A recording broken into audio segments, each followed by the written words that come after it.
Em poucas palavras, nós queremos transcorrer sobre este tema que o Espírito Santo nos deu, com respeito, sobretudo, à data em comemoração, já falou aqui o pastor Jorge, com respeito a essa data, mais de 17 anos de labor, de vitórias, de lutas, e nós aprendemos de que estamos sempre em processo de aprendizagem.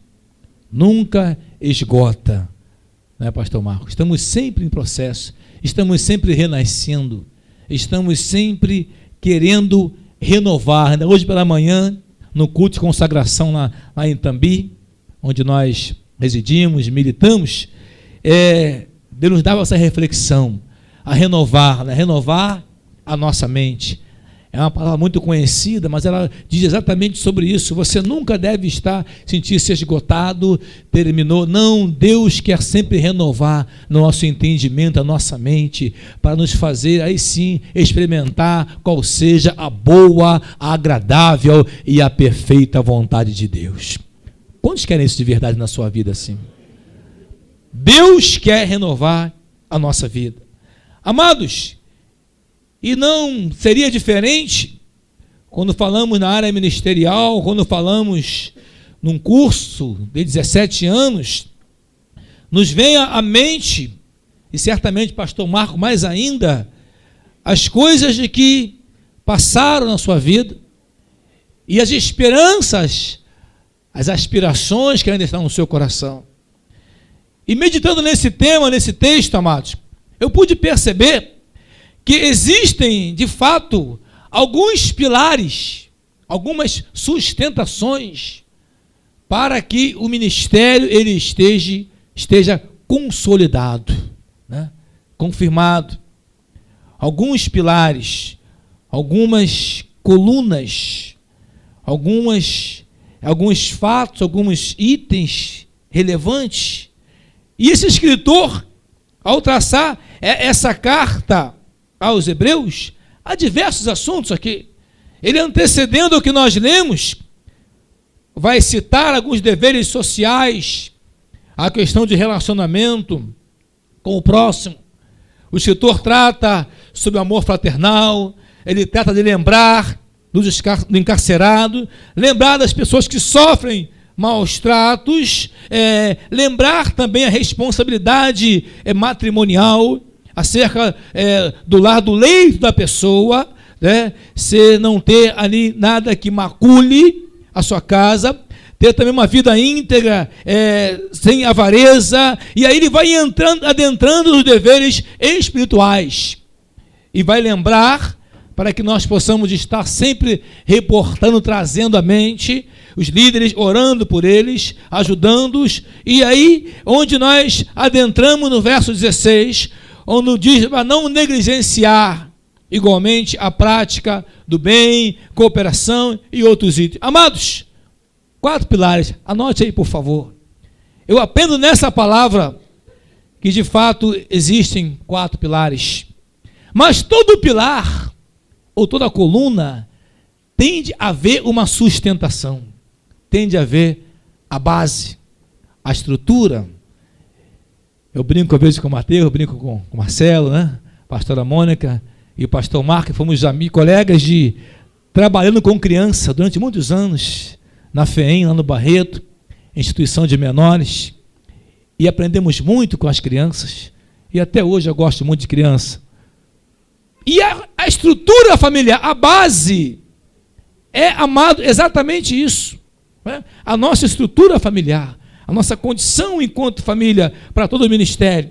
E os pilares que percebemos nessa escritura, o primeiro está aqui registrado no verso 16, quando fala assim, e não negligencieis igualmente o quê? A prática do bem, os benefícios, as benevolências, a caridade. Todo e qualquer ministério, ele é pautado na prática do bem. Às vezes a pessoa fala assim, mas fulano e tal, igreja, tal lugar, pratica obras boas. E eu pergunto, mas não é para isso que a gente existe? Fomos criados em Cristo Jesus para as boas obras. Então as boas obras, amados, foram deixadas para nós. Às vezes tem algumas frases que a gente aprende aí, a gente ouve na antiguidade, alguns líderes até, né? E tem aquela versão, quando se fala em obra, oh, porque pela graça sois salvos, isso não vem de vós, é dom de Deus, não vem das obras, para que ninguém se glorie. Efésios 2, versículo 8. Aí para aí, não leu o verso 9. Né, Mar? Porque somos feitura de Deus, criados em Cristo Jesus, para as boas obras. É consequência, é o complemento de nosso ministério. E aí não somente o ministério pastoral, mas também nós enquanto corpo, enquanto igreja, enquanto filho de Deus, né? E na base da estrutura familiar, que ela nos dá o suporte para ir adiante e fazer a obra e se apresentar como sendo um instrumento nas mãos do Senhor. Nós dizíamos hoje de manhã, quando Deus chama Isaías, Ele não chama Isaías para reflexão, Ele não chama Isaías para só meditar. Ele fala assim, a quem enviarei? Isaías levanta a mão e fala assim, eita, eis-me aqui, Senhor. Acordei alguém? Eis-me aqui, Senhor.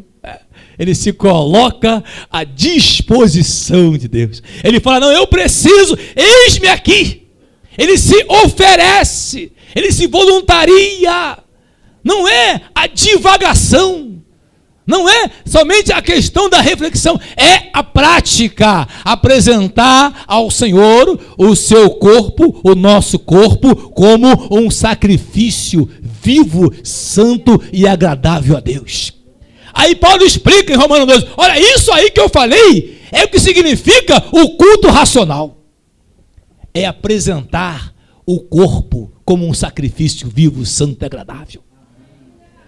Colocar-se na brecha, na disposição, ser um canal, um instrumento. O escritor diz que, dentre outras coisas, amados, a prática do bem, ela faz com que haja em nossa vida uma palavrinha que todo mundo gosta muito. Pastora Mônica, quem não gosta de crédito? Maravilha, né? Quem não gosta de ter crédito? Eu gosto de mencionar esse item, amados, porque o crédito ele tem que fazer parte da nossa vida. Às vezes a gente fala assim, não, mas Deus é a misericórdia de Deus. Aí eu vou dizer, amém, querido, concordo com você. Mas eu leio também na minha Bíblia, e você meditou sobre isso, alguns personagens que adquiriram no curso da sua vida, um crédito. Eu imagino o rei Ezequias, Mateus. O rei Ezequias, quando o profeta Isaías diz para ele, meu amigo, olha só, arruma a sua casa, porque você já era, senta aí na sua cadeirinha, faça a sua herança, comece aí a dizer, dá isso para fulano, né? Normalmente o terno para o filho mais velho, né? Normalmente é o corpo mais, né? Igual do pai. Dá isso, aquilo, outro, fulano o carro para Bertrano, né? A moto para não sei quem, a casa e tal, né? Aí vai, os agregados, etc e tal, e o Isaías fala isso para Ezequias ouve isso. O que Ezequias faz, amados? Ele vai, se volta contra a parede, a primeira coisa que ele faz é orar. E qual é a oração de Ezequias? Senhor, eu sou um miserável, não valho nada. Foi isso que ele orou, não? Não. Ezequias falou, Senhor, lembra de mim. Senhor, lembra que eu fiz isso. Lembra aquela vez que eu fiquei sem comer, que eu passei em jejum, que eu busquei o Senhor. Lembra aquela vez que eu fiz isso, que eu fui na casa da vizinha. E lembra que eu fiz isso. Lembra que eu restaurei isso. Lembra. Mas aí, faz favor, volta lá. Dá um chequezinho para esse cara, um crédito de 15 anos a mais para ele lá. Volta e dá ele mais 15 anos. Alguém pode dizer, mas espera aí. Não, mas isso foi a misericórdia, amém, a misericórdia de Deus, mas mediante o quê? Mediante o que você tem plantado nessa terra. Mediante o que você tem plantado. Eu gosto de uma frase, pastor Marco, os irmãos não aguentam mais eu falar isso, e aqui eu acho que grande parte também, né, pastor, não fala isso mais não, por favor, né? Deus não fica devendo nada para ninguém. Deus não está no Serasa, não está no SPC, Ele não fica devendo nada. Se você faz de coração, faz com amor, faz com inteireza, né? Com um coração aberto, saiba que você verá o fruto do seu trabalho. Mais cedo ou mais tarde, a glória de Deus há de manifestar na sua vida. Isso é a palavra que fala isso, amados. Esse crédito, né? Alguém pode até analisar o seguinte: mas pastor, eu continuei analisando Ezequias, 15 anos de Ezequias posterior, ele fez algumas lambanças. É verdade, ele cometeu lá uns declíniozinhos, lá uns declives e tal, mas Deus não sabia que ele ia errar? Sabia, mas deu-lhe, porque ele expôs também o seu crédito, ele expôs a Deus o que ele fazia. Então, amados, ainda que muitas vezes pode ser até que não seja muito benéfico, não estejamos preparados, mas a nossa oração, o nosso clamor, a nossa dedicação, o nosso esforço há de redundar em bênçãos para a nossa vida. Quantos creem nisso? Diga ao seu irmão, Deus não fica devendo nada para ninguém. Aleluia, glória a Deus. Eu aprendo dentro dessa passagem, como um segundo pilar, que está aqui bem acoplado e junto à questão da prática do bem, que é o quê? A mútua cooperação. A mútua cooperação. Observe o que o texto diz, é mútua cooperação. O profeta Amós, ele dizia o seguinte: andarão dois, né, lado a lado, se não houver acordo? Não pode. É necessário a cooperação. O ministério, ele não perdura, ele não persevera, ele não consegue fluir, amados, se não houver uma mútua cooperação. Se não houver a participação de todos envolvidos nessa peleja. Deus quer fazer grandes obras nesse lugar e há de continuar fazendo. Deus quer restaurar vidas. Mas pastor Marco não pode carregar sozinho. É necessário que haja uma mútua cooperação. É necessário que haja o envolvimento. É necessário que haja o entendimento da dependência de um para com o outro. Às vezes o pastor ou o líder, seja quem for, ele incorre nesse erro, né? Eu também, muitas vezes, sou pego, né, nessa situação. Tem até um irmão aqui que fala: pastor, delega, né? Às vezes a gente tem uma dificuldade em algumas coisas, né? Aí eu fico vendo Moisés, pastor Marco. Moisés tá falando, faz isso, faz aquilo outro. Ele julgava a nação, sentava no seu banquinho. Moisés, ele roubou galinha, deixa comigo aqui, vem cá, meu filho, olha, você vai ter que pagar uma galinha daquela. O outro, ele perdeu o chinelo. Opa, quem pegou o chinelo? Vem cá. Moisés ficava ali o dia todo, arrasado, já ia cansado do trabalho, da sua fadiga, até que Deus, olha como é que Deus é tremendo, ele usa um homem que nem cristão era, não frequentava nem a igreja, olha que coisa feia, nem pastor ele era. Chega o Jetro, que era o sogro dele lá. Moisés, você está fazendo o que, meu filho? Eu estou trabalhando, rapaz, minha luta é grande, rapaz. Deus, que carga que eu tenho na minha vida, poxa. E já está sendo bobo, rapaz. Elege alguns aí, ó, aleluia. Olha, começa a delegar, acredita. Mas fulano não tem condição, fulano não dava. Meu filho, confia, porque Deus está no controle da sua vida. Ou você acredita ou não acredita, Moisés? E Jetro mandou essa palavra, era um sacerdote lá no deserto, e Moisés aceitou, e ele aprendeu que na vida você só vence, amados, na existência de uma mútua cooperação. Não é somente no âmbito, na questão ministerial, na questão prática da vida. Como é que um casal, como é que um casamento, uma vida em comum, ela pode perdurar, pode ser feliz, se não há uma mútua cooperação? Se cada um vive para si, se cada um tem a sua própria dívida, né? Quando é só dela é muito bom, né? Na verdade, amados, tem que haver uma mútua cooperação de todos os segmentos. Eu hoje falava na igreja lá em relação... Tem pessoa que acha que o serviço físico não é espiritual. Interessante, né, irmão? Não, mas peraí, irmão. Não. Espiritual é orar, ler a Bíblia. Ô, Senhor, tal. Quantas vezes Deus precisa e é necessário que nós façamos o trabalho físico para que a glória de Deus esteja em sua vida?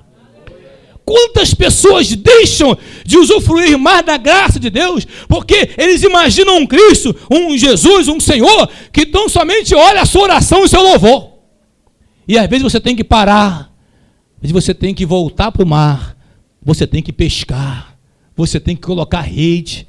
O Senhor não falou assim, olha, fica aí, sentadinho, vou mandar peixe. Não, né? A multiplicação, um outro momento. Mas naquele momento, ele diz, volta para o mar, lança a sua rede, invista, trabalhe, faça alguma coisa, porque senão você vai morrer, fisicamente e espiritualmente, porque quando não há frutificação, não existe espiritualidade. Quando não há envolvimento, cooperação, não há comunhão.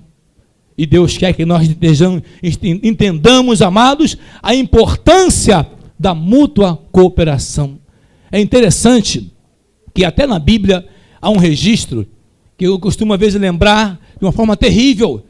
Deus, ele vê de tal maneira a cooperação, tá? O envolvimento de todos, muitas vezes até como um perigo, porque ele sabe que na nossa unidade, na nossa união, na nossa comunhão, pode acontecer coisas tremendas.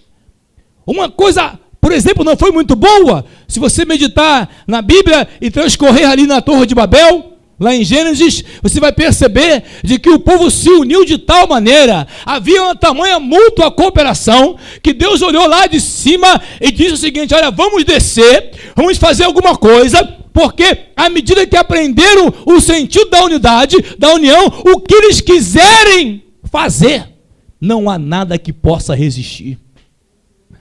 De algo aparentemente adverso, mas o exemplo fica, se há mútua cooperação, se há comunhão, você vai bombar, você vai para frente, a obra de Deus vai triunfar, a glória de Deus há de estar atuando na sua vida. Deus nos chama para uma mútua cooperação, Deus nos chama para a unidade, Deus nos chama para sermos um. Quantos creem nisso? Deus chamou você, para você ser um comigo.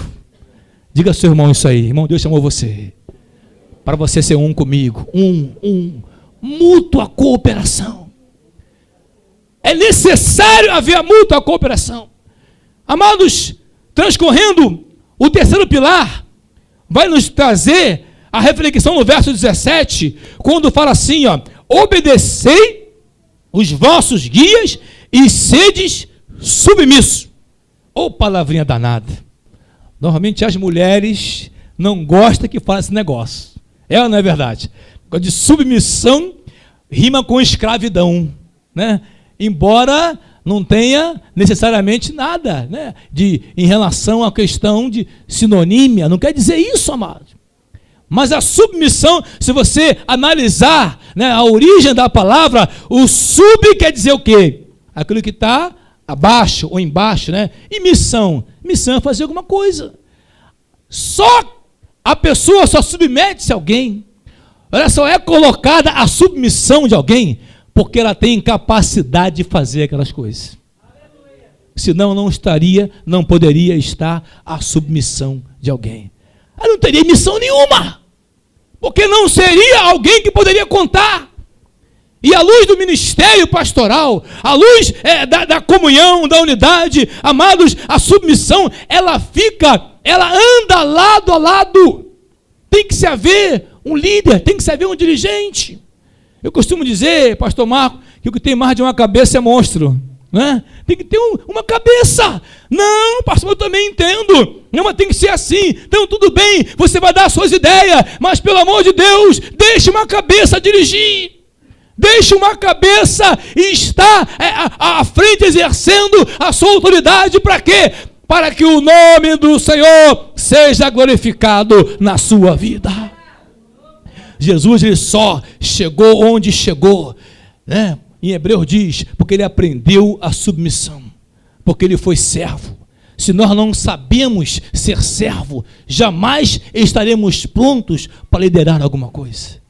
E eu louvo ao Senhor, porque eu vi ao decorrer de tantos esses anos, com o pastor Marcos, quando ele morava aqui, ó, lá em Icaraí, e saía com aquele carrão, que ele tinha um carrão, irmão, tinha que ver o carro de Marcos, vocês iam ficar espantados o carro dele. Lembra? Era um fusquinha creme desse tamanho assim, né? Lembra? Era um Fusca. E interessante que o Fusca ia lotado, irmã, cabia 6 pessoas. Eu não sei como é que ele fazia aquilo até hoje. Foi um milagre de Deus, né? Ele dava carona para aquele Fusquinha, irmão, saía de Icaraí, ia lá para Itambi, né, Neinha? Ia lá, né? Carrinho às vezes mortinho, às vezes tal, aquilo outro. Me dava uma caroninha, morava em Santa Bárbara, me dava uma carona. A gente descia, eu estava com medo, Senhor, tem misericórdia, abençoa, Senhor, teu servo. Né? A gente vinha na graça, mas na perseverança e aprendendo a respeitar, para que Deus pudesse honrar a nossa vida e o nosso ministério. Então aprenda isso, amados, eu aprendo isso. Quando estamos submissos, nós somos abençoados por Deus e nós usufruímos o melhor que Deus tem para a nossa vida. Quantos querem isso de verdade? Eu preciso praticar essa palavra. Amados, para finalizar, como último pilar, como quarto pilar, no verso 18, lê comigo aí na sua Bíblia que diz aí no versículo 18, diz assim, ó, o apóstolo Paulo, ou melhor, o escritor anônimo, né? A gente acostuma com Paulo, aqui ninguém diz que Paulo escreveu isso. Fala assim no verso 18: orai por nós, pois estamos persuadidos a termos a boa consciência e desejando as coisas, viver dignamente. Amados, eu aprendo que é imprescindível a nossa oração, o nosso clamor. Esse dia eu ouvi um rapaz, ele chegou para mim e falou assim: pastor, eu não gosto de pedir oração, é meio estranho, parece que está pedindo esmola. Não. Falei, meu filho, eu não tenho vergonha de pedir oração, não. Eu peço até uma criança. Sabe por causa de quê? Porque na minha Bíblia diz que o apóstolo Paulo pediu oração para os irmãos. Na minha Bíblia diz que o próprio Jesus pediu auxílio de seus colegas, de seus apóstolos, para que pudesse velar junto com ele. Eu aprendo de que nós precisamos estar orando uns pelos outros. Se nós queremos ver a igreja fluir, a obra de Deus ir adiante, a pergunta é: quanto tempo nós temos dedicado a orar pelo ministério, a orar pelos nossos líderes, a orar por pessoas que Deus tem colocado à nossa volta com a responsabilidade de fazer o quê? Está aqui registrado, verso 17: ser submisso aos tais, pois velam por nossa alma, como quem deve fazer o quê? Prestar contas. Irão prestar contas do que Deus colocou nas mãos. E para finalizar, que façam isso com alegria e não gemendo. E o escritor fala assim, ó, por quê? Porque isso não aproveita a vocês. Mas pastor, não está fazendo, não está bom? Não. Irmãos, quantos aqui cozinha aqui, por favor? Levanta a mão, até o homem pode levantar também, tem homem que é guerreiro, né? A minha mulher não deu essa sorte, Marco. Eu sou bom de hambúrguer eu arrebento. Mas tem homem que é guerreiro, homem que é valente, tem mulher que dá uma sorra danada, né? Se você cozinha com prazer, eu tenho certeza que o que você fizer, a sua iguaria, ela vai ser, o sabor vai ser diferente, vai ser melhor do que quando você faz de qualquer maneira. Sim ou não? Amém ou não amém? O escritor diz, olha, vocês não vão aproveitar se o cara estiver gemendo, se o cara estiver arrasado, triste, amargurado, chutando lata, não vai adiantar nada. Porque não terá o prazer, mas quando nós entendemos a carregar a carga juntos, a caminhar juntos, a prosseguir a jornada, fiéis, né, com amizade, com solidariedade, com muita cooperação, automaticamente, começa a fluir a alegria. E quando está o seu coração alegre, aleluia, a glória de Deus penetra na sua vida, enche a igreja, porque Deus nos chamou para a alegria. Talvez você chegou aqui esta noite e você esteja passando algo na sua vida, e parece que estamos focando puramente a questão do ministério pastoral. Mas saiba de uma coisa, amados. O salmista diz no Salmo 100: servi ao Senhor com alegria, apresentai-vos diante dele com cânticos. Eu começo a entender por que Davi, mesmo quando ele levava a lambada da vida, ele tropeçava, ele era um cara diferente. De tal maneira que fala a Escritura que aquele cidadão, ele tinha um coração segundo o coração de Deus.